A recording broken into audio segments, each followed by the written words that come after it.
Hello and welcome to my latest Searching for Truth podcast, where I'm talking to the amazing Samantha Brown. Now, Samantha is part of the 1% in the world that has survived being human trafficked. And Samantha is also a survivor of satanic ritual abuse. A year ago, I didn't believe or really even know about satanic ritual abuse. And if I had have heard about it, like the majority of the world, I would have assumed it was fantasy.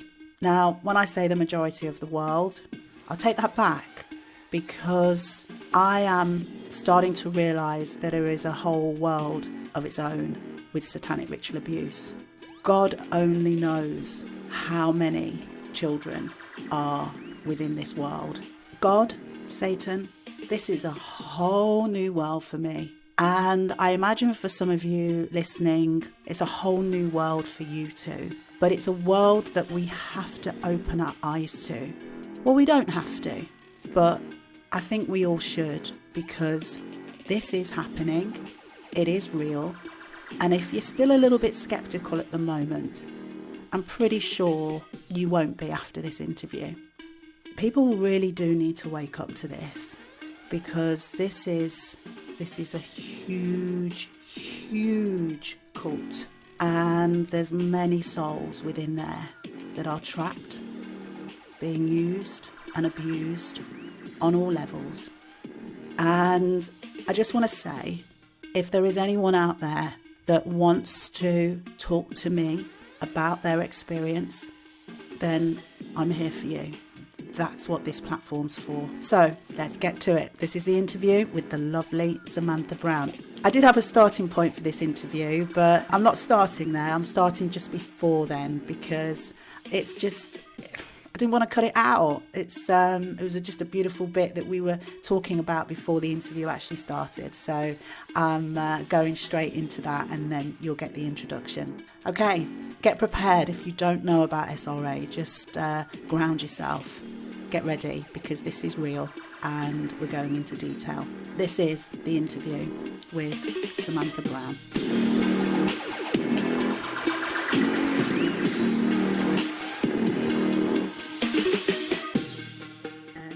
But you look lovely, babe. You look like you're glowing.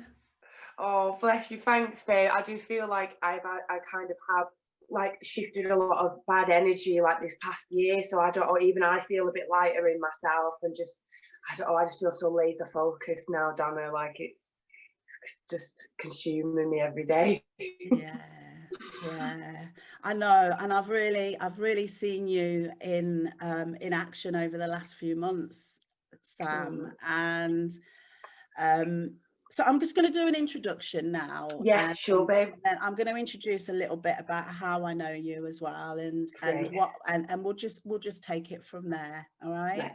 Yeah, okay. Lovely. All right, darling. And I've got my tissues just in case.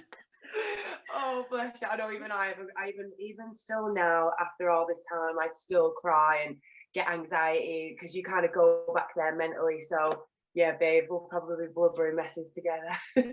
There's so much that's being uncovered now, for me for the first time, maybe for you for a bit longer, but my heart is like, I'm having to really work on my energy to protect my heart, because I've realized my heart, when it comes to children especially, which I'll talk about that in a moment, because it was actually yourself that kind of introduced me to something horrific around children. And if anything's got any relation to children, it's going to hit my heart. It's just going to freaking hit my heart. So, okay. So welcome, Samantha Brown, to Searching for Truth. Now, I've known you for, it's actually 4 years since we... It's been a good 4 years. Yeah, 4 years. We trained together to be speakers, which we both are now, which is great. And I'm really privileged to have you on today. I really am. And I know I've been like working with you a few weeks to get you on here, because and just being very patient, because it doesn't really matter when, it's just as long as eventually you do. And today you are. So I'm really grateful. Thank you, babe. we're going to be talking about some pretty deep shit. Yeah, that's to say it in the most honest way. Just, you know what I mean? Let's just say it out there, really. Say it as it is, babe. We are. I first heard about your story when we were doing our performance as a speaker. And I remember seeing you, Sam, in the room next to the stage, preparing. And I saw you really nervous. You were Yeah. really, and I didn't understand then what was going on. I mean, obviously we were all nervous because we'd never really gotten up there before and spoke about whatever we were going to speak about. But you really let something big out on that stage. And I'd like you to we could maybe start there. Yeah, sure. And lead to what's come out. Let me just give you a little bit of background about Searching for Truth. The reason why this is so passionate to me is because for years and years and years, I held so much stuff inside of me that I felt too guilty to let out. And as a little girl, a teenager, and a young adult, I went through life with this stuff. And Speak Up, which we both were at, was learning to be a speaker, was great for me. It's so healing to talk or poetry or write, sing, whatever. But it's so important to get that stuff out, to feel free and to heal, to start the journey of healing. It's always healing. It's never healed, is it? You're always on a journey of healing, I think. On a journey, babe. Definitely, 100%. So that is what Searching for Truth is. I'm a baby at the moment, but I'm wanting to grow it and talk to as many people as possible who are carrying stuff, and it's time to get it out now. Yes, It's babe. time to get it out. And there's no 100. judgment with waiting for so long. The most important thing is that you do it, and you did it that night. So Trying to make me cry already.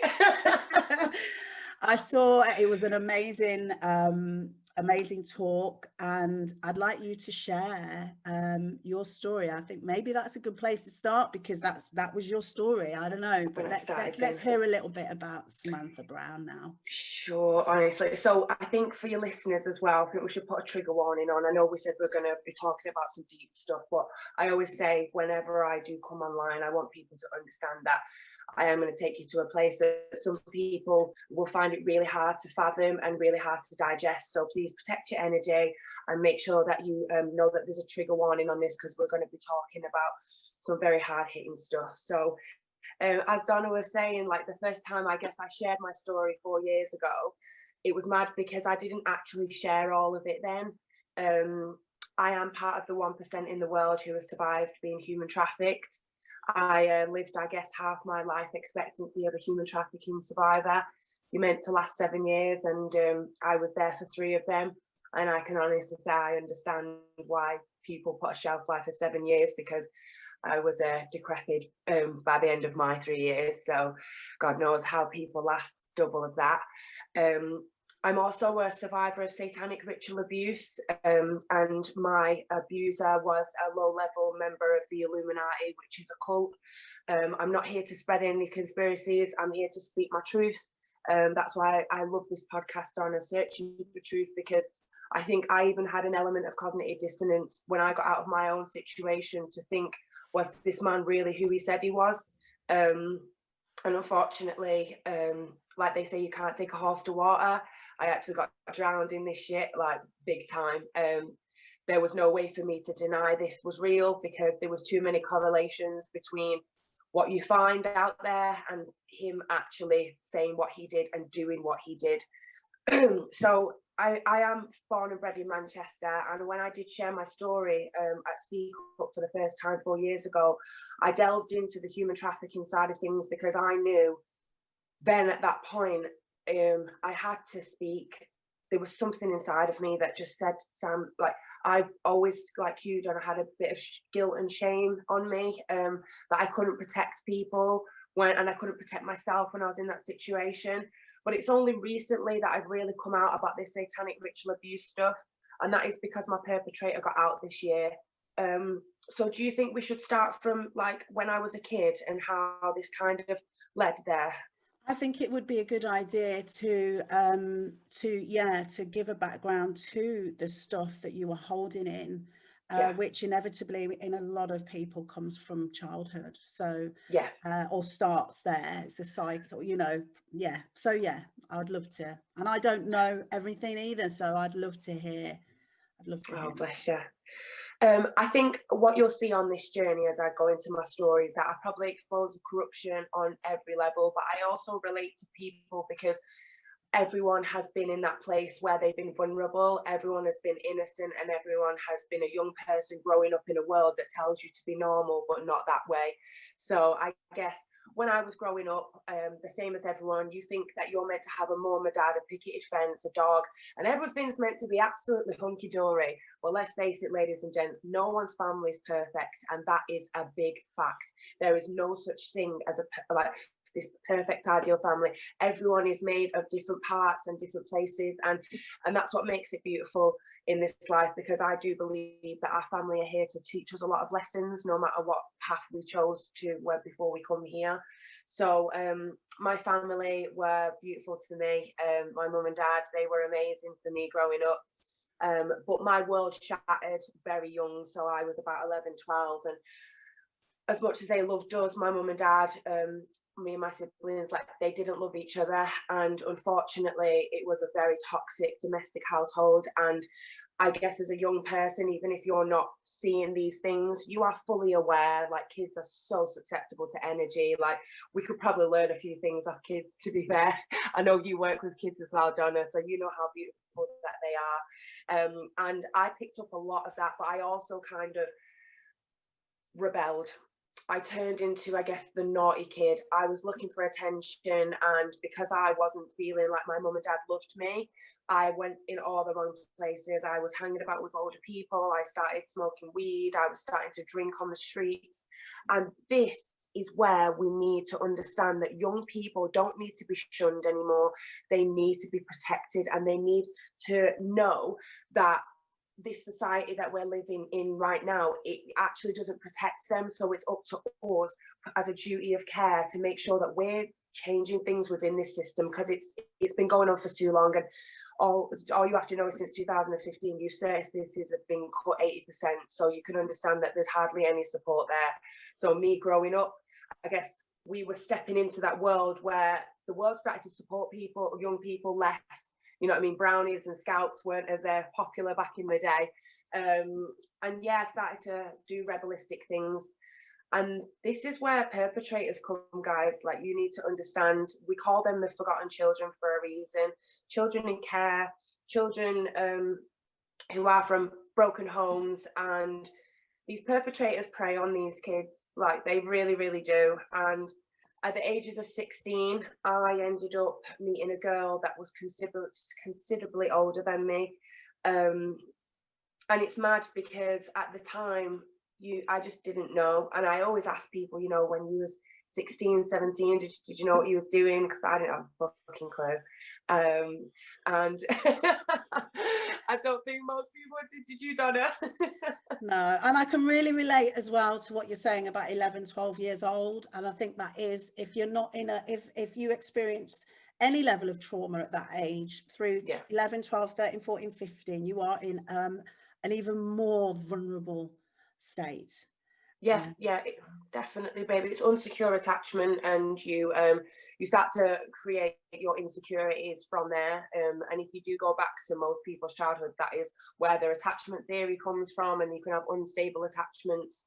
And I guess that's what happened to me. And with this lady, I was there. Me and my friends had just left school, 15, 16, and this woman basically groomed me. Like, at the time, I didn't understand. I was given pizza, I was given weed, I was shown this lifestyle, you know what I mean? Champagne, cocaine, armed robbers. And I was like a moth to a fake flame. I sucked it up. I was like, thinking that it's basically when you go to McDonald's and you think you're getting all the jazz, but really you're getting I clapped out Happy Meal with a shitty torch. And that's where I ended up. And this lady, she basically at the age of 17 coerced me into thinking that it was okay to have unprotected sex with men for money up and down the country. So at the ages of 17, I wasn't put into prostitution because legally you are a minor, so I was put into exploitation. I didn't know this. And it wasn't only that, she also put me on a show, something called Babe Station. Now, obviously there might be a few male watchers that are watching this right now, but for people that don't know what it is a late night talk show where you go on and, no offense, but guys call up and actually think you want to talk to them down the phone. I was a minor on that show. They didn't ask me for any ID. They didn't ask me my age. I was a half naked child on that show, and guys were calling me. And I just remember, like, you know, my best friend was next to me and I was just there. And I guess I was just, you know, monkey see, monkey do. I was copying everything and I was very, very influenced by her. I looked up to her. I thought she was my big sister. And she was about 9-10 years older. So I always think now when I'm like 30, I'm like, why would I chill with, like, you know, a 20-year-old? Like, it's like when you're 26, why are you chilling with a 16-year-old? It just doesn't make sense in my head. But obviously she had an ultimatum, and, you know, this was her agenda. And this is what I really want to push on this podcast, is that perpetrators will always have an agenda, ladies and gents. Like, you need to understand how they work. They are very narcissistic. They will say to you one thing, but really in the back of their mind, they have an ultimatum about what it is that they want. I am very, very honest with my story, and I know I'm always putting myself out there for judgment, but I am here to take down a lot of industries.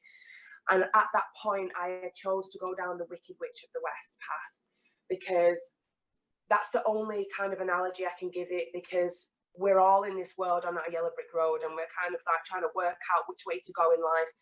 And I chose that path, and I've had to do a lot of work to understand and accept that I know I wasn't of age, and I know that I might have been of sound mind, but I still take responsibility. And I took that choice to go into the adult industry. And yeah, again, looks really nice, you know what I mean? Looks like you're sex, drugs and rock and roll, but it's one of the most toxic industries. It's so degrading. Like, you sell your soul. Like, I genuinely get bad anxiety knowing that these things are out there of me, because I know what mental state I was in. I picked up a really bad drug addiction within the adult industry, and I was addicted massively by the ages of 18 and 19. I was hooked on coke. I must have been having it at least 4 or 5 times a night, 4 or 5 times a week, going out most nights, abusing my body, abusing myself. And in the adult industry, guys, I'm going to hit you hard with this now. Like, you need to understand, there's feces, there's anal tears, there's girls pushing themselves to levels where they're literally crying on set. Like, this industry is pushing people's boundaries, and it's giving people a false sense of security of what a positive sexual relationship is.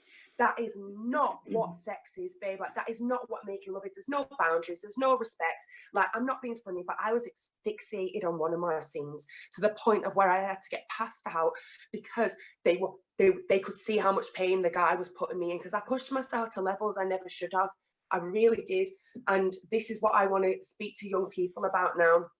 Because if you A plus B equals C, it's all well and good if you think it's okay to go and wear short skirts and, you know, go and do that thing. But what you have to understand is you get that wrong kind of attention. And that's what I'm trying to explain to people now, because we will go on to it later. But I have gone into schools now for the past 5 years, and it's scary to see these young people that are influenced by this, babe.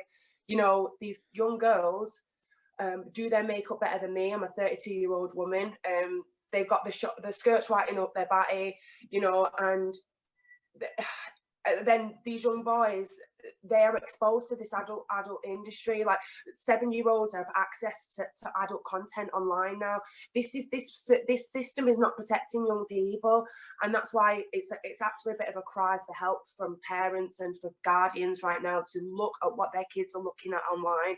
Because I'm telling you right now, like, online is one of the biggest places where people get groomed, but there's also access to this very sick content. Now, just going back to the adult industry, if people want to look into things like Backpage.com, this actually got taken off a couple of years ago, but look into Trafficking Hub, Pornhub. It's just turned into, there's been a massive campaign for a couple of years now, and it's just stopped taking Visa and MasterCard payments. Why? Because they were complicit in child rape. Like, this is no joke anymore, Donna. Like, the way that they are customizing this society for a certain demographic of people is not okay, and we are the light workers here to shine our light on this. And I guess me being in the adult industry, I am really grateful now that I was in it, because anyone that ever comes to me, I'm like, don't go in it. I warn them away from it. But not just that, there's pimps in this adult industry. There's people that will pretend to be your friends, introduce you to their family, and then push you and make you do scenes that you don't want to do. Like, this is a very toxic environment. So many drugs, you know, so much abuse going on. And you do find a lot of the people that have been in that are in the adult industry have gone through some kind of abuse themselves. Yeah. And you do have to disassociate yourself, Donna. You have to kind of. Well, I wanted to just touch on that a minute, because I know you're going into schools, and I've also spoken in schools, and I want to do more of that. But also I want to touch on how, when you've been abused as a child, you can feel so like lack of love for yourself. Massively. So for me, for example, and I've said this a few times, I actually felt during my teens that my head was not even related to my body.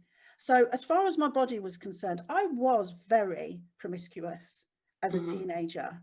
And but I wasn't, and like, to the outside world, you would have thought that I loved sex. Yeah. I didn't love me at all. I didn't love sex. I didn't know what it was. I just loved the fact that it would. So what I guess I'm trying to say is, people can be pulled into it, but also this, how bad this is. Like, if a childhood is abused, how you can actually walk into this as well. Yeah, because you confuse love with sex and attention. So then you start to, like I said, we're going back to the unhealthy attachment theories, and you kind of have a disassociated, you have a disassociated order with actually putting together in your head, like, what the difference is between love and sex. And this is why it's so important to teach kids about boundaries, respect, human rights. Like, honestly, Donna, like, it freaked me out the other day. In 2019, they were trying to bring out, and they're trying to do it in Wales now, a lesson for kids to know how to touch themselves as young as 6 years old. Listen, this is where we step into this, and we have to expose now, because this isn't common knowledge, you know, babe. Like, people don't know about this stuff, and the things we're going to talk about today, when we go into the SRA stuff, it's going to blow some people's socks off, because it's not talked about. And if it's not a mainstream narrative, you have to question why. You really, really do.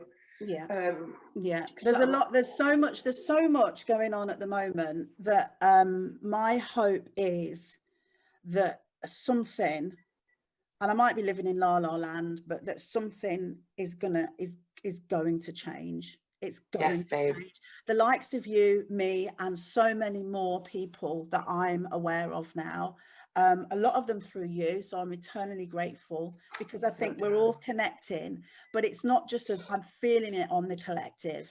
I'm feeling it around the world. I'm feeling that there's a lot of people that have been doing some really bad shit, and within the systems as well, that are, you know, the children, the care system. I don't think, this is what I think, Sam, I don't think the word care should be in the care system, you know, like, because it doesn't care for you.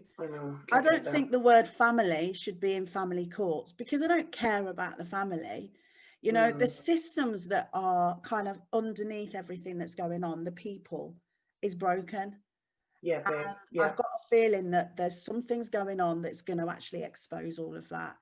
Me too, babe, massively. And I think, again, I'm a big part of that. Like, and I realized that this year, like, everyone's got to step up now. And it's like you say, like, this isn't like a thing of just human trafficking and satanic ritual abuse. This is the corruption in the police. This is the corruption in the criminal justice system. This is the corruption in the care system, in the schools. Like, this is corruption on our governmental systemic level, and people need to start realizing that there is no, you know, if an MP, babe, gets literally 1 year and 1 month in prison, then they get they basically get they get to keep their MP status. So it's like, if they're actually going to be abusing a child and they get less in prison, they're literally, they get this time. Most of them are getting community service. And it's like, how is that even possible? That if you are abusing a person, so if you rape someone, but if you sell drugs, you get less in prison than someone that rapes someone. And it's like, don't people ask for drugs? Like, people don't ask to be raped or human trafficked. Like, it's diabolical to think, babe, you know. God knows if you do a bit of fraud, because if you take the money from him, then you're deaded and you're in prison for God knows how long. So the system shows itself, babe, you know. And like, just like you said, the sad thing for me is that I've got family within the social services, and they're fucking banging, babe. They're absolutely amazing. Like, they care from the bottom of their soul, and they are good people. And it's sad, because I wish that they were run by people like my family. I really do, because then it would represent a care system. But unfortunately, when people get into positions of power and they abuse it, and most of these, if you think about how a paedophile works, they want to be around children, babe, and that's how they work. And it's sad, because there's people like me and you out here who want to do good, and I don't mind. People can vet me because I've got nothing to hide, but these other people need to be looked into more, because we get people running charities that are actually going over there to exploit children, like, and it's no joke anymore, and we can't allow this. So yeah, the adult industry, babe, very, very toxic, very toxic. 3 years I was in that industry, and, you know, everyone thought that it looked like it was all beautiful, but it really wasn't. And basically, this is when it just got really, like, I just sometimes, like, I just can't even believe that, like, this is how I know I have to speak, because if I got through these next 3 years that I'm going to speak to you about, this is my duty of care now. I have to speak. And I know that I'm always putting myself up for judgment. I'm putting myself in a vulnerable situation, but I have to stop this from happening, because when I was 21, I was then introduced to a man by the same lady that groomed me when I was 16. And she introduced this man as a gangster, an amazing person, who was someone who was going to change our lives and make us millionaires. And boy, did I lap it up. And this man was responsible for human trafficking me, many other women, and a minor for 3 years. And for the first 6 months, so what I want to explain to people is, with human trafficking, it does happen where people get taken and their passports. You need to understand, like, the refugee crisis and wars. People take advantage of them situations, very sick individuals, and that stuff does happen on a massive scale, massive. But in the Western world, we have something called boyfriending, and basically what they do is they do it like domestic violence. So they befriend you, they isolate you, and then they break your mind, babe. And when they broke your mind, it's kind of like slavery. Keep the body strong, keep the mind weak. Because what people need to understand with human trafficking, the reason that it makes so much money is because we're not a chocolate bar. You can't just sell us once. You sell us over and over and over and over again, and it never stops until you are basically not sellable anymore. So for the first 6 months, it was very much of the grooming process. Wear this, move here, be here at this time, you know. Basically, grooming me into a bitch that does what she says. Don't question things. Get me these targets. We're going to make you this money. We're going to get you a production company. Because what I wanted to do was show girls how they could make money in the adult industry, but in the right way. Because I wish that someone would show me how to do that. Naive little me, thinking that this is what this guy wanted. And then boom, it was about 6 months in, and yeah, things just got real dark, babe, real quick. This guy, he disclosed himself as a member of the Illuminati. He basically threatened me with my family and my life, and said he owned my soul. He had friends in very high places. He was friends with the Vatican. He'd be doing this for years. We own everything, basically. And he started going really shifty, talking about Satan a lot. And then what he started to do was the torture, the sleep deprivation, the rape. And it was sometimes for days. Sometimes we didn't know when it was going to stop. And there was things that he would do, and he would always say he was doing them in the name of his god, Lucifer, you know. And he was very, very much like taking one person away, taking another person away, so you can't communicate, because if you communicate and he finds out that you're talking to someone else, oh my days, babe, like there's, and you know, so say if I was to have a conversation with one of the girls and it got back to him, oh my days, like there would be so much trouble. So we weren't ever allowed to talk. But what he was doing was saying it's her fault that this is happening, so pointing the finger at me, and then me pointing the finger at someone else for what was going through to me, so that we was all like really edgy about each other, and kind of having Stockholm syndrome, thinking he's our protector, and being like, oh my god, you know, when really we were all shitting ourselves to go and meet him, because when we met him, it was never just one meeting. He would fucking make us stand up the wall in our underwear. He'd choke us. He'd force us to fucking go down on him. He'd humiliate us and make us like drink his fucking urine. Like he would do like the most sickest things. He would openly talk about pedophilia, like bestiality, like incest, all of these things like it was normal, and try and stick things in your head like, you like that, don't you? And God forbid if you said no, because he always used to go on about these tunnels in Wales that he would take you and jack you up on heroin, and he'd keep you there basically. The mind control that was involved in this, like it was like on a level where, so I can always explain it like Darren Brown. So like Darren Brown is a mind control magician in England. Now he was an evil one of them, babe.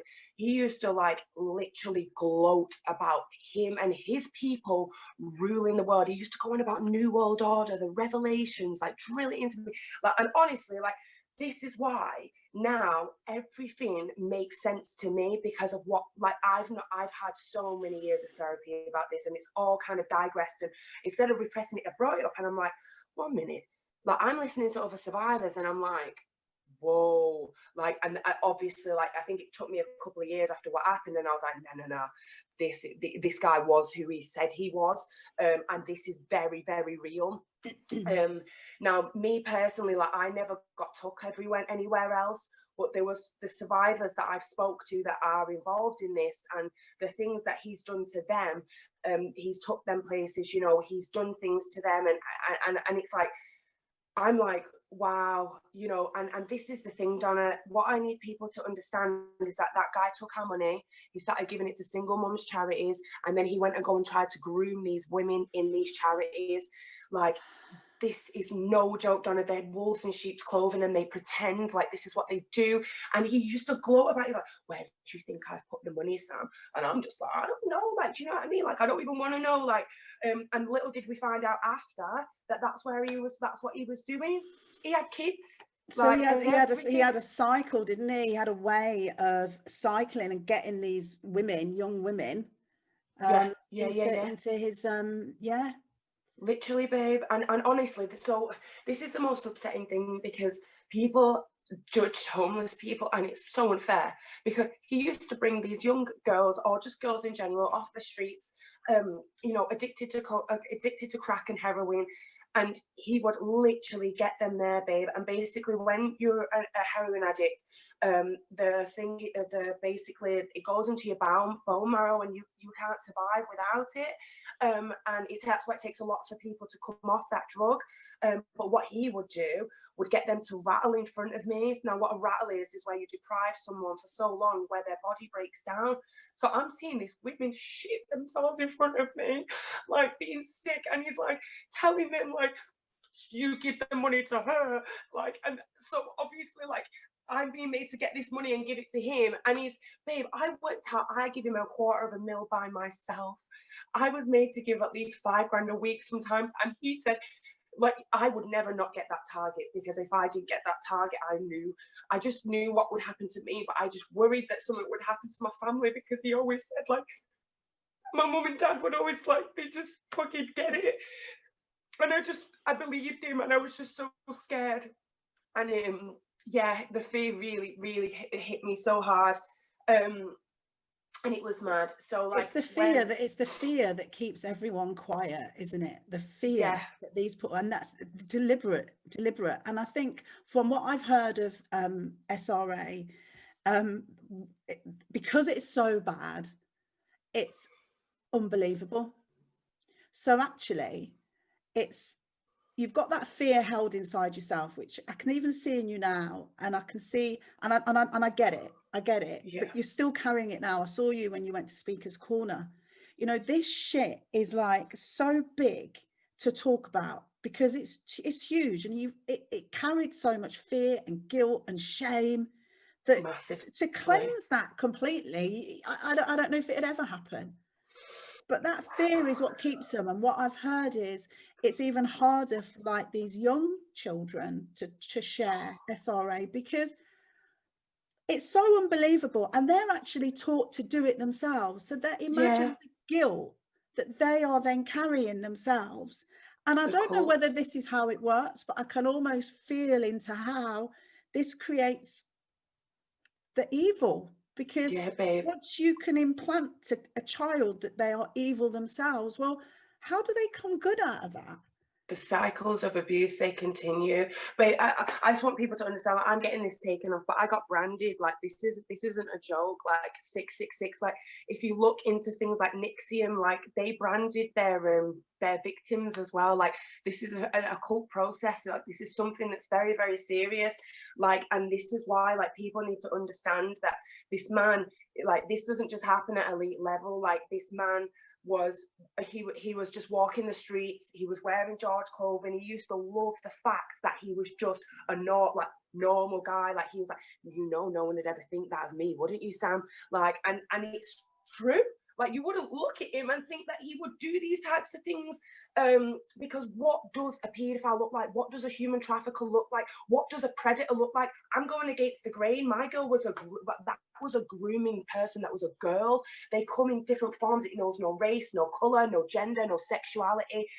This is happening in every crevice, and unfortunately this darkness has been penetrating us for way too long now, and we can't have this anymore. Because he used to talk about kids being sacrificed. Like, Donna, I don't want to, this is one of the worst things that he ever said to me, and the reason that I tell people is because they need to understand. Now, I at the time used to just like kind of disassociate myself from my body, so I'd switch out. But he used to say things like, babe, the best blowjob he's ever had was off a 5-year-old. Yeah, this was why he was forcing me to do things, by the way, and like, you know, beating me and stuff down there. And he'd be like, the best blowjob he's had is off a 5-year-old, and after he slit her throat, babe. Like, and it's like, it's sick things like that I'm hearing off other people, and I'm just like, I know how evil this man was, so I know he could have been possible of doing these things. Do you know what I mean? Like, he used to do weird voodoo shit to me, like just like speak in tongues, do weird rituals on me, like, and he called them initiations and stuff. Like, it's just fucking weird, babe. And that is why I have to do this, because the thought of a child going through what I went through as a 21-year-old woman, no, babe, just know that they won't get out alive.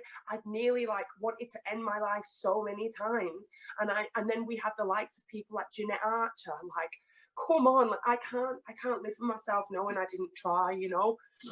Yeah. And So how Sam, how you mentioned that this man has come out of prison today. So how did you get out of that situation, and what was the development of him going to prison, and why on earth is he out today? Yeah, I know. Tell me about it, babe. So this is the thing. So like when you're a human trafficking victim, like you're not allowed to think for yourself. You're not allowed to ask any questions. You know, I had to text registration plates of where I was. I had my own different phone. I had to answer. You know, I was basically a yes. You say how jump, I say how high, and if you don't jump high enough, like, you know, there's consequences. So I never ever thought for myself. But then there was a lady that come, and it must have been about 2.5 years into it, and she come, and it was mad. Yeah, again, she a single mum. He's a prime meat. He brought them because he would basically go and search girls off a site called Adult Work. Again, guys, that is a site where a lot of girls are getting trafficked every single day through webcam, through prostitution. So yeah, be careful of that site as well. She come from there. And it was mad. So this woman was different. She already knew about the Illuminati, but she didn't tell me that, like, at the time, because after I've spoken to her, she said, Sam, I seen 666 on your finger. And she said, I knew something. And she said, I couldn't go. I couldn't leave you. And we called her Angel. It was so weird. Like, I'm not religious, babe, but I so believe in God now. Like, I'm like, for me to have got through this, I'm like, there is a God. There's something up there, babe. Like, there has to be. So we called her Angel, and she was the first kind of person that went against the grain. So instead of, you know, when he was like, don't say that to her, she would tell me. So she would like, did you say this, Sam? And I was like, what? I was like, no. I was like, who said that? And she's like, oh, Steve. And I was like, what? And then I guess that was when I started to think for myself for the first time. I was around someone that, instead of them being constantly scared of him, and obviously this girl wasn't getting the rape and the torture like I was. She was coming in and getting half of their money taken away from her, and it was kind of like, yeah, you need to look after Sam because she's a wild one. Like, that's what he always used to say about, yeah, you need to monitor Sam. Like, do you know what I mean? Like, I was the one that needed to be monitored. So yeah, this is when it kind of started. And then when she got away, because she, like, everyone before me got away, because they just did a runner. They were like, nope, not today, like, we're doing a runner. And they did one. And then she was the first person to kind of contact me after as well. There was another girl before that, but I guess you have to be ready for things like this, you know. And that was my time. And she was like, did you take the money? And I was like, babe, I haven't got any money. I was like, I was living out of a suitcase. I had nowhere to live. I was like, I got no money, babe. And then that was when I was like, this guy's lying. Like, he's lying. And then I ended up meeting a girl. The first girl that I was with, unfortunately, was also addicted to drugs, heroin. So when I got with her, it was very easy for him to take me away from her, because he's like, oh, she's going to get you on the drugs. She doesn't care about you, because she did actually get me a sample of coke, which was my poison. So I guess she was feeding my habit, which was very easy for him to manipulate that. But she was still better than he was, let's just say that. Even if she did have her issues, you know. And then came the person who I'm with now. Now, I was made to work consistently, and 1 year, it was for the full year, 365 days. I had to work in the day at Christmas, and I was allowed to see my family, and then I had to go back and carry on working, kind of thing. But 1 year, I was allowed out for my birthday, and I went out, and that is when I met the person who I'm with today. Now, it was a bit of a slow process, don't get it twisted. Like, he didn't just let me go. Because I was a commodity. I wasn't letting me go too easy. But what he did do was realise that there was someone there now. And he realised that person wasn't going away. There was nothing he could do to turn me on her in regards to the drugs. Like, she didn't take drugs. Like, she worked at Mackie. She was doing an animation degree at a university. Do you know what I mean? She was doing bits. And there was nothing he could do, and he knew it. And that was when it all started to go downhill for him. So basically, he set a date for me to stop brassing. And he made it very cute. He was like, let's get it on Valentine's Day. You stop on Valentine's Day. And all you have to do is give me £2,000 a month off the webcam and pay off this £5,000 debt that I have accumulated for coke. So I was like, obviously, Donna, to go from £5,000 a week to £2,000 a month, I snapped his hand off and I was like, yes.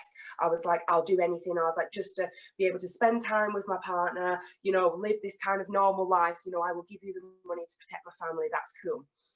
Now, people are getting pimped out through webcam as well, and this is what people need to be careful about, because again, that's another industry where people get used in.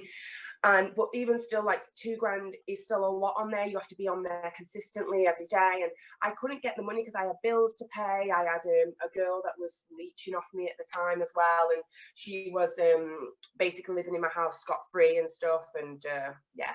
So it was just one of them situations where I couldn't keep up with things. But I didn't have him there every week anymore, torturing me or raping me, or, you know, it wasn't a weekly meeting of meeting for the money anymore. It was a case of a monthly meeting. It didn't last very long, because in that month was the month where I thought for myself for the very first time, like massively. And my partner, I remember her saying to me, like, Sam, why are you giving him money? And I was just like, I couldn't answer it, like, because I was like, I thought it was to protect my family, but then I started to think, like, why do I need protection? Like, now, if I'm not going out and I'm not, you know, making the mistakes that he said I always made, like, if I'm not out there making the mistakes, you know, how do I need protection now? Now, I was never allowed to phone this guy. I always had to phone someone to then phone him. And I never did that because I knew my place, and that wasn't something that I did. But I did it this time, and he knew straight away. So I phoned Pete, who was our driver, and I said, can you get Steve to call me, please? And he called me within seconds, and he's like, is everything all right? You all right? Like, and I was like, yeah, I'm okay. And I was just like, why am I giving you money? And his words were, I tell you what, we'll leave it now, shall we? And I was like, what? I was like, whoa, whoa, whoa, you've just been drilling in my head about the revelations, the Illuminati, my mum and dad are going to die, like all of this stuff, like, you know, I'm initiated and all this, I'm in this cult now. And now you're just telling me that I can go. And I was like, I went into panic mode, and I was like, no, I'll give you the money. I just need to know, like, why I'm giving it, so that, you know, I mean, I just need to know. And he was like, no, Sam. And then he just gave the spiel of, so basically with this Illuminati, they basically say they control everything, the whole world. So he was like, don't worry, everything I did for you. So he was trying to end on the good guy card, as in, like, now he's given me this girl and now I can go and live my life, because he made everything happen. You know, he was the devil and he owned the world. He used to be like, what is live backwards, Sam? Evil. What is lived? The devil. Remember who you've lived for, and all this shit. Like, but yeah, all that went out the window. And that was like, it was like a massive, like, weight off my shoulder. I was like, what do I even do now? Like, I can wake up when I want to. I can, you know, I don't have to give someone money anymore. Like, I was like, whoa. Now, 2 weeks after, I shit you not, it must have been like 2 weeks, police card come through the door. Now, you got to remember, Donna, this guy's told me that he's killed his son, and that he has, you know, and the reason he killed his son is because he set him up for the police to make sure he wouldn't grass on him. So when I got that card through the door, I was like, oh, hell no, not today, Satan. I was like, I am not doing this. I was like looking at the card, I was Googling it to make sure that it was the right card. I messaged it my friend, the angel lady, and I was like, is this a real police card? I was like, or is it, you know, is it a fake? Like, what is it? And then basically the poor girl who had been trying to get Steve put in prison while I was in the situation, because she had gone to the police a year prior to, and she had gone through this traumatizing experience with the police. The first statement she had given, the police lady was huffing at her, going, oh, did that really happen? Like, are you sure? You know, like, and I'm, like I said to you, babe, not all the police are bad, because we ended up with the most amazingest police officer after Katrina Sands.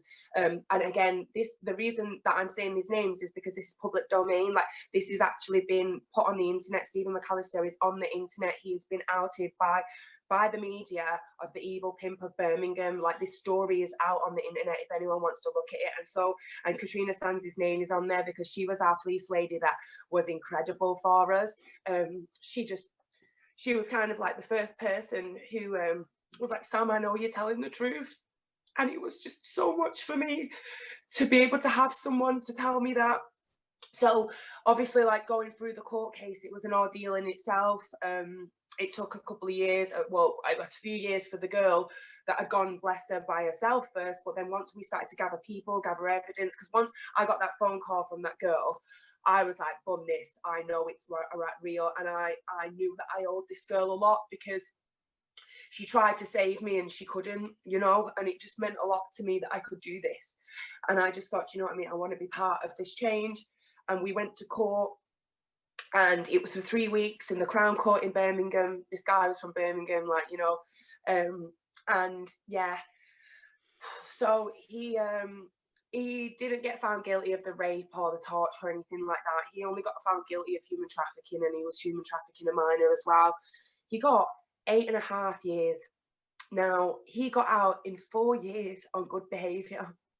And this is why it makes me sick to the core. I'm like, what is our criminal justice system? Like, how is that justified? Like, he was selling people, like, the amount of therapy that I and all of the victims that he has had his way with have had to have. I still have therapy now. Like, I've only now to this day got over my addiction this year. Like, I would have been addicted till the age of 31 from coke and dealing with that. That's how I dealt with my shit, you know. He took near enough our whole life from us, you know, and what, to get 4 years on good behaviour, get put on the sex offenders register where he can probably change his name and go and live next door to someone who's probably got a kid. Do you know what I mean? Like, it's not fair, babe. It's not fair. And you know what else isn't fair, Donna? The fact that how many people have dismissed stories like mine because they haven't got put in prison. How many stories of people victim blamed because they haven't had witnesses, or, you know, they didn't end up on the media? Like, I'm lucky, and I know that I'm a big voice for people of satanic ritual abuse because my guy got put in prison. There's witnesses. He got outed by the BBC and all the news, and then they put me on the news to expose him as well in 2018. So there ain't no beating around the bush around my story. I have been called batshit crazy before and got told what happened to me didn't happen, but it's people with cognitive dissonance like that are going to continue these cycles of abuse. And let me tell you, no one wants to meet Stephen McAllister, mate. No one wants him as his next door neighbour, but someone could have them as his next door neighbour right now. Me and the victims are lucky we've got a restraining order, like, but that doesn't stop him from doing what he was doing, babe. And these perpetrators, they come out and they go back to exactly the way they was. Why was he out on good behaviour? Do you know what I mean? He trusts me. Get out quickly and continue what he's good at. Exactly, babe. Exactly. And that's all he's good at. He's good at being a narcissistic sociopath, because that's what these people are. They're cut off. Their emotions are cut off, and they are doing things for their own self-gratification. And these people genuinely believe that God is Satan, and they will do dark, ritualistic, sick things in the name of Moloch, in the name of their Baphomet, their God. That's what they call it. So yeah, basically, where does this come from, Sam? I don't want to spend too much time on this, but yeah, how do you think, just looking at it a little bit, going a bit deeper, where do you think that came from with him? I mean, well, how old was he? Yeah, he was like 50 something, like 50 odd. I think it's in the paper how old he was. I think it says 52 or something. But he always used to say to me that his mum was a prostitute. And he was abused when he was a child, and he always used to be like, because he used to basically go to burn me with cigarettes, and he'd be like, you know, like, play games with me, and he'd be like, don't worry, I'm not my mum, I'm not just going to put a hole in you. Like, but the thing is, like, babe, we can understand it from that perspective, but we can't justify it, because I should be slicing heads then if that is the case. I hug trees, Donna, like, you know me. Like, I might be a bit of a ballsy, brave little Mancunian with a bit of a gob on her, but I don't even hurt flies, babe. Like, honestly, the only people I want to see get hurt are pedophiles, because I don't think it's fair to ever abuse a child. Like, that's not how you should roll. Even if you have been abused as a child, don't continue that cycle of abuse, you know? And he used that. So I honestly don't know, Donna, because like we were saying, like this can be like ancestral pain, like this can come from your family and a long cycle. And if you do look into cults and you do look into the Illuminati, this is a bloodline. Like, believe it or not, like it goes that deep, babe. And this is why it freaks me out, because, you know, how can we sit there with, you know, knowing there's common knowledge that Prince Charles is best friends with Jimmy Savile and Epstein was best friends with Andrew, and we just want to dismiss that. Are any of your friends paedophiles, babe, or human traffickers? I just want to check. No, neither am I. Why? Because birds of a feather flock together, babe. All of these little cretin friends, Steve's friends, they were all little human traffickers. One of the girls told me about where she got taken to, so I know he's got a few friends, do you know what I mean? And this is why it's like, how many people have to come forward now to say that this is very, very real? Like, it's just really, really hurts my soul that people have been dismissed, because I know that a lot of my survivors that have come to me, they get attacked online, and I'm just like, ew, like, how sad is that you're going to attack someone that's been through such a horrific situation because you have cognitive dissonance and can't contemplate it in your head? I'm here to say satanic ritual abuse is very real, and cults are real, and they work in very sadistic ways. Sam, I just want to say on that note, you back in March, so we're just in the middle of just at the beginning of the lockdown, I saw the and it was in a thread of a post, and you posted it, and it was of Gabriel of the Hampstead kids. So until what was that, 10 months ago, I didn't know about this. But watching him speak and then hearing his sister in the background, sort of just kind of adding to it and making, you know, I knew that he was telling the truth. 100%. In my gut, I knew he was telling the truth. And so that was my rabbit hole. That was where I went down there. And what a place to start, as much as things are hard, right? Yeah. And, you know, there is, I am actually really grateful to you for that, because, you know, at some point you have to see the gifts in everything. You know, the gifts are that now I can hopefully help other people, because what I'm realizing now, not only do I know about it, but I know that it's rife, and it's been rife for decades. Years, babe. Oh my God, this goes back so far. Like, when I look back into it, this is how I know that Steve felt so brave, because they've been doing this for years, babe, years. Like, so now, obviously, like, as you know, like, I've got 2 charities now, and they're specifically around supporting young people and stopping child exploitation and stopping human trafficking. And honestly, like, when I've looked into this and how far back this goes, like, this is why they're so brave. Like, they've been indoctrinating us for years. They've been indoctrinating our kids. And as I said, when bad people get into positions of power, they will silence people like me. They have been trying to censor me this year on a novel that I did not ever think. And that's when I'm like, whoa, why are you trying to stop little Sam Brown? Like, it's all right when I'm talking about human trafficking, but what, when I talk about satanic ritual abuse, you want to shut me up? Who's trying to shut me up, babe? And this is the thing, like, so now I really, like, just want people to understand that with things like this, like, we don't want another generation to go through things like this. Like, we just don't want this to happen. And the only way we can do this is by positive systemic systems change. There's no other way around this, by implementing change within our system. The national curriculum's not changed since my mum and dad's been in school, and even their mum and dads. Why are you teaching the same things? Like, why are we not teaching them? Like, they're in a mental health pandemic right now because of people pushing people's mental health under the carpet and not addressing that most people have been through some kind of abuse, and instead of it, what they're doing is they're sugarcoating it and then having all of these influencers like influence these young minds to make them think they don't even look right, these kids. And I'm just like, Jesus, is this where we've got to now? Like, there is absolutely no doubt that if something doesn't change quick, I mean, we've already discussed that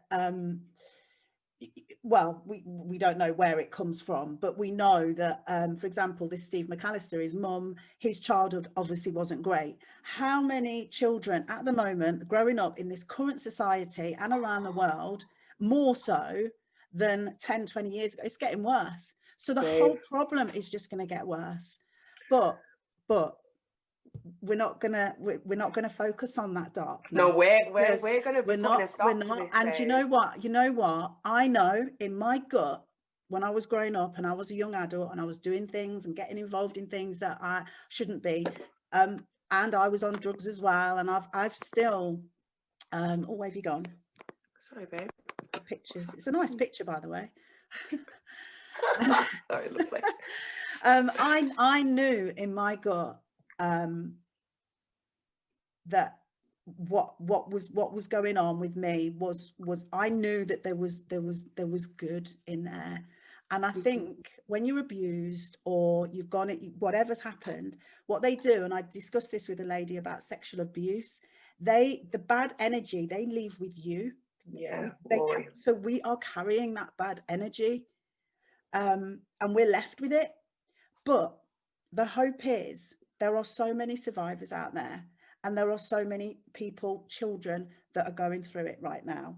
But in our gut, and in your gut, and anyone who's listening or watching this, in your gut, you know what's right. Yes. And you know, and the more that we can shed the light on all of this, yes, hopefully, the more courageous this more little people. Feeling in here will get, as in, do you know what? I'm ready. I'm ready. And hopefully as the cracks start to show, which I think they are. Massively. I mean, you and I know, you and I know kind of what's going on a little bit more behind the scenes than a lot of people, because the mainstream media don't tell you anything. I know. There are cracks. The massive cracks, babe. Bigger. My hope is that the lightness will start to share and show, and hopefully give the courage to those so many survivors out there. I mean, we're talking men, women that are 60, maybe even in their 70s now. Yes, babe. The Savile survivors, like how many of them? And it's not just that, babe. Like, it's like people need to understand, like, this, the reason a lot of people carry this and they don't ever speak is because it happens in families, babe. People are taking videos of their kids to put explicit shit online. Like, I know a lot of people. Now, for me, like, you know, my heart goes out to anyone that's lost their life. But when I'm speaking to people, like, C19 is hardly as common as child abuse, babe. Like, child abuse and the way that people have been through these things, and because of the way society makes you feel the shame and guilt, because no one's speaking about it, no one, like, you know, kind of wants to address that narrative. But, like, I'm here to say, like, listen, wear your scars with pride. Like, you are not a victim. Like, you are a survivor. And this society will make you, push you down to repress all of that light, to make you think that what you went through was your fault, and it wasn't. None of it was your fault. These perpetrators are served in this society. Like, I'm not being funny, but being told that a paedophile has mental health issues, who's touched a kid, I get mad, babe. And I am just like, you dare do that, when that kid, they're going to end up with mental health. They are no other thing. Like, why are you protecting the kids? No. We don't protect, like, paedophiles. We need to protect children. And that's why I love what I do now, babe. Like, I have literally, and this is why I want people to understand, we can take our pain, and we can put purpose to it. And that is what I've done now with Diamond Dew Project, Stop Child Exploitation. When I go into schools, they honestly, no big-headedness, they fucking love me, babe, because I don't go in there going, hi, I'm Mrs. Brown and you must listen to me. I go in there, I'm like, mate, my name is Sam. I go bouncing in there and I'm like, tell me how much you love yourself, right? My job is to make sure you go up one notch before I leave. Why? Because if you love yourself, you are not going to allow these perpetrators to do these things to you. And they're not teaching emotional intelligence in school, babe. They're not teaching about online and offline grooming. They're not teaching them about how to have confidence and stress management in a world where you're getting dopamine off your likes now. Like, do you know what I mean? Like, so many kids, like, are glued to their phone. And it's like, okay, well, if we're going to have it that way, let's speak their language then. Don't be like, oh, this next generation, they're so screwed. No, they're not, because we're not going to make that be screwed. We're going to be adaptive, and we're going to be like, right, okay, if they're going to start trying to control our kids' minds, let's give them their minds back. And how are we going to do that? Just integrate change. Stop using the same system. It's insanity using the same thing over and over again, thinking that you're going to get a different outcome. It's not going to work, babe, honestly. And that's why my dream We need to get the age of consent to 18.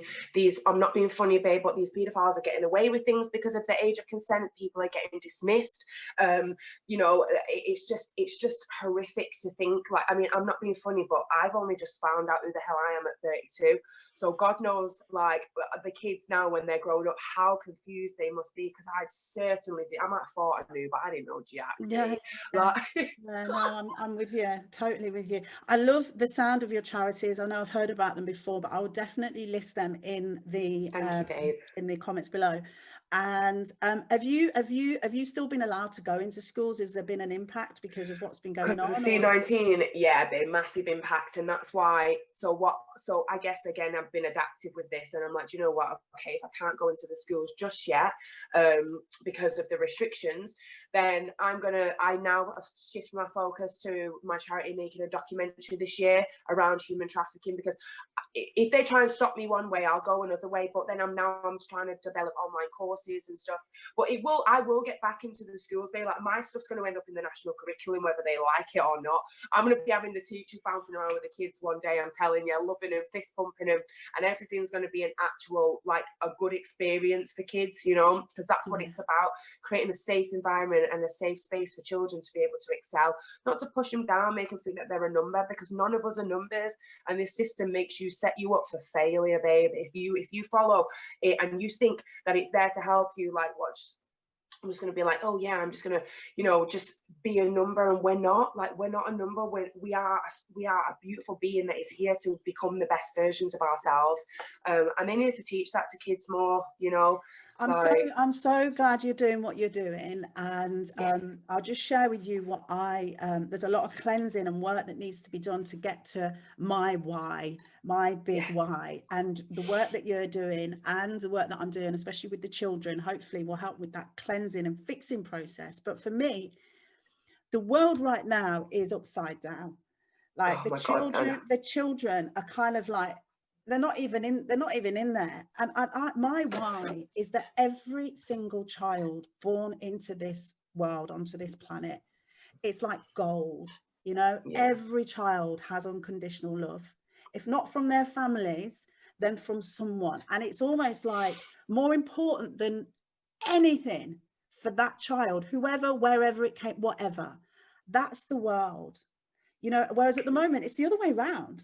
It's almost like, you know, but imagine a world like after a few generations like that. I know, but, and you know what, Donna, like, honestly, like, let me shut this window. I really feel like we are the generation to do this. I feel like they've really messed around with the wrong generation this time, and we have literally become so conscious, like certain people have anyway, and they've unplugged from this mainstream narrative and realized that we're being lied to on a massive scale. Like, why did I not know about satanic ritual abuse in school? Why did I not know that I could be done by a perpetrator, to be put into that situation? Because do you know what, babe? We're all vulnerable. Like, and you don't understand, like, how many kids go missing from care. Like, we're talking about 112,000 kids alone in the UK every single year, and them figures are going higher. And if you think about it, why would that be? Why would they not want to talk about this? Because the money, babe, the amount of money it makes, multi-billions, babe. They really don't talk about it, do they? Do you know what really got me really upset? Not just the Hampstead cover up and listening to the kids and learning about it. The fact that I didn't know anything about it. This shit happened 5 years ago. It was in 2015. It was big news as far as I could read, and obviously nothing. Nothing. Babe, you know what they did? Like, honestly, I've spoken to the mum, Ella. Like, she's bless her heart, like, honestly. And you know, that man, just like Jimmy Savile, they put him on the BBC. I'm not being funny. If anyone ever listens to the BBC, someone that defended Jimmy Savile for years, if you go outside the BBC stations in London, there's a paedophile statue outside there. There's a little boy giving oral to a man, like, outside the BBC studios. Like, this is no joke. Like, it's right in our faces. Like, and it's not fair. Like, it's like, this isn't a theory. Like, this is big facts. Like, everyone knows about the Savile survivors. They know that the Queen give him a bloody knighthood and give him hospitals with disabled children, babe. Disabled children, you need to understand. I've been speaking to some people who have been in the care system, cerebral palsy, you know, can't speak and stuff. Being abused. Like, think how many disabled kids can't speak. They can't speak. Yeah. Literally, babe. Yeah. And I'm telling you right now, like, it's time now. Like, we need this. I'm totally aware that the darkness will be around. Like, I get it. You need dark for stars to shine. Like, but not at this extent. This is too much now. Like, this is too, and that's why we're feeling it the way that we are, because it's penetrating us in places it's not meant to. It's taking it to the next level, and we're not okay with that. It's time for us now to come together as a collective for our future generations. Like, and I just hope that my story can resonate, string summit, because I'm not here to, you know, be like, for anyone who thinks that this isn't real. I'm here to let people plant in the seeds so that people can understand slowly but surely. They will realize how close to home this is. And all that for me now is to make sure that this man could be your next door neighbor. So if I don't let this story out and get it out there, like, who am I? Like, and I just want anyone to know, if they've ever been through any kind of suffering like this, you are not alone.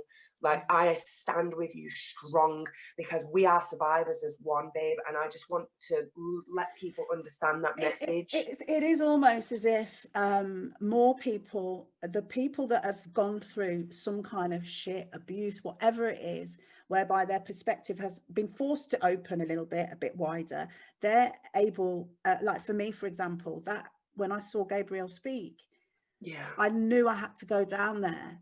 And I think a lot of people who perhaps haven't confronted anything on that other side before in their own lives, or a close family or friend's life, they're gonna, I get it, it's a massive leap to go down. I get it, but I think people need to know that you're not on your own going down there. You know, if you see something, don't just close your eyes. And because your heart, if you've got a heart, will never close to that. You'll know, you'll feel that actually you want to know about this. And I encourage more people to just take someone else's hand with them and go down that road, because you can't, if you're going to stay closed eyes and in denial, and yet you say you love kids and you care for children, then actually you're almost totally disassociating yourself from the reality of what actually is going on. So true. And I want to try and encourage people to just do it, take a look, but you don't have to be on your own. I was on my own. Because my husband at the time, he was far away from me with the lockdown. He was like adamant, wear a mask, all of this stuff. So we weren't really together. So I went down this on my own, but I'm kind of strong, so I was all right. But it nearly freaking broke me, Sam. Yeah, I did a video to my sister and I've watched it back, and you can see my whole physiology. And it was, you know, I'd just seen the interview of the dad of the Hampstead kids with Victoria Derbyshire, and it was with her hand on his knee, like sympathizing with him. Honestly, and I was there on my own. But to anybody else watching this, you don't have to go down that on your own. There are many people now that you can. I mean, even if you know, email me. Do you know what I mean? Say, look, I think I'm ready to go down and have a look at what's really going on, and just have somebody that you can talk to. There's one thing I want to say, Sam, because I want to say this, but I told you about the angels, right? Yeah. So I've already drawn the cards. Okay. Nice. So what I do, right, is I draw 3 cards. I've had these cards for years and years and years, and I draw 3 cards. And then I draw one. Then I have a look at the bottom of the pack, and that to me is like the overall card. So the first card has I love this stuff, mate. I know, because we're going to finish shortly. I'm sure we're going to talk again. Yeah. I thought this is a nice note to finish on, actually. Definitely. But this was the first card, which is the Angel of Wisdom. Ooh. Okay. Now, the Angel of Wisdom. So there's different hierarchies of angels. You've got guardian angels, which are like here with you, right on your shoulder. And wisdom is kind of a higher realm, but it speaks for itself, really. And I think you've talked a lot of wise words. You've come through a journey to wisdom. This is why I think I really truly believe I chose this path before I come here. Oh, sorry, babe. last bit. I really feel like I chose this path before I come here massively to become this person who I am today, and that's why I think I'm just so drawn to this, like to be able to do this. And but whenever I've had reasons, they've always said that the angels are with you and your guardian, and I think that's what I did this year. I was like, you know, I had a word with the angels. I was like, well, what do you want me to do? And I'm not even joking. Like, I don't usually do things like that. Like, you know, I pray and, you know, I meditate and I'm mindful, but I genuinely had a word with the universe, the God, the highest force, and I was like, what do you need from me? And then it just come like verbal diarrhea, and it was like, blah, blah, blah, blah. And I was like, if I don't tell this now, like, so I guess they were like, use the wisdom. So that's it's amazing that that's come up. And then there's this one, which is the angel of discernment.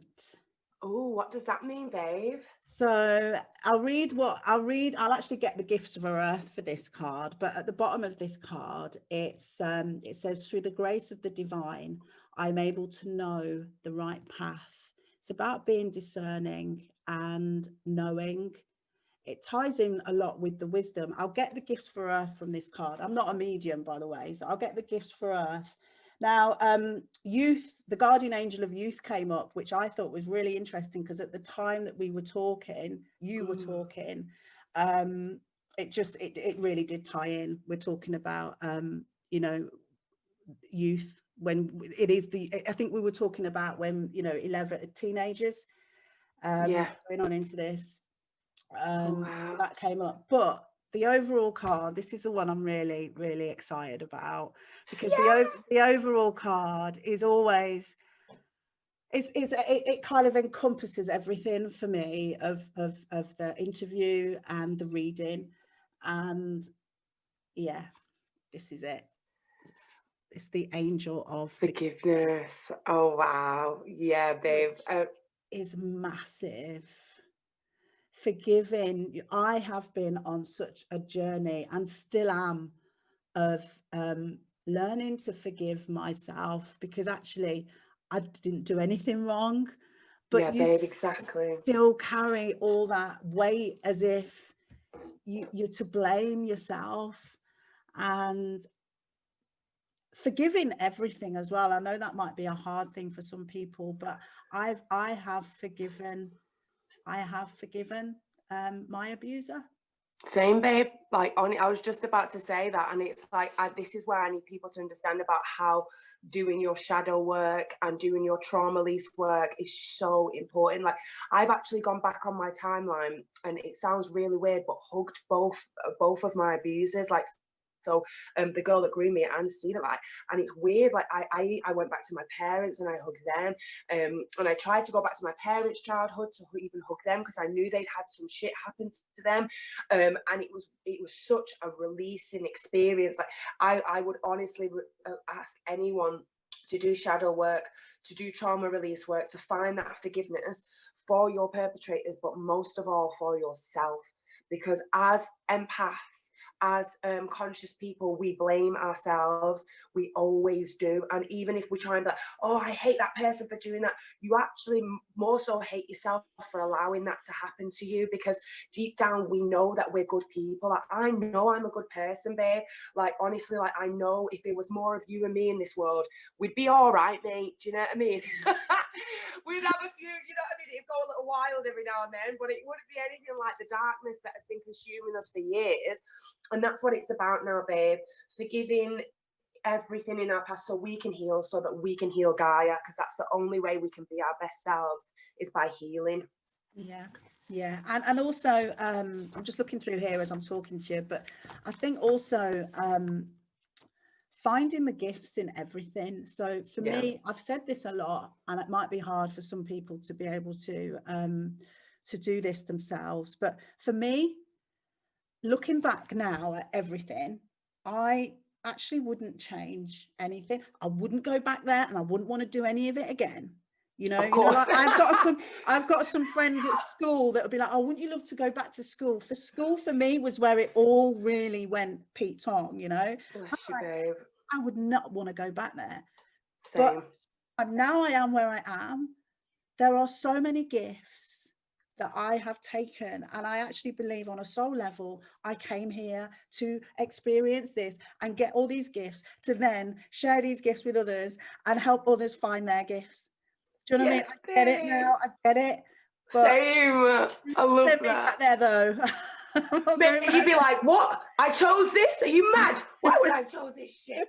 You telling me? I didn't do nothing. But that's, again, it's an element of acceptance and responsibility. And I think as an adult, like, that's what you have to do. Take responsibility for your own emotions, take responsibility for your choices in life, and just realize that they have made you who you are today. And that doesn't mean that your journey ends here either.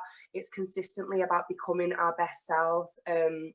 So yeah, Donna, I'm so grateful for you for doing this, because I know that you have been chosen to do this for a reason. You know, like, it's like it needs a special kind of person to go against the narrative and actually care about people like me. And when people can give survivors like me a voice, like, you don't understand what that means to us. Like, it means so much just to be listened to and have people believe us. And you know, like I say, like, I'm a very special case, because a lot of my things you can look up online. The guy got put in prison. But please, guys, from the bottom of my heart, stop victim blaming and stop pointing the finger at other people, because you can't understand that maybe your favorite celebrity might have had a little you know, way with things. Like, we've seen R. Kelly, we've seen Jimmy Savile, you know what I mean? We've seen them all now. Like, it's like, don't be so naive to think if someone's coming forward that they're coming.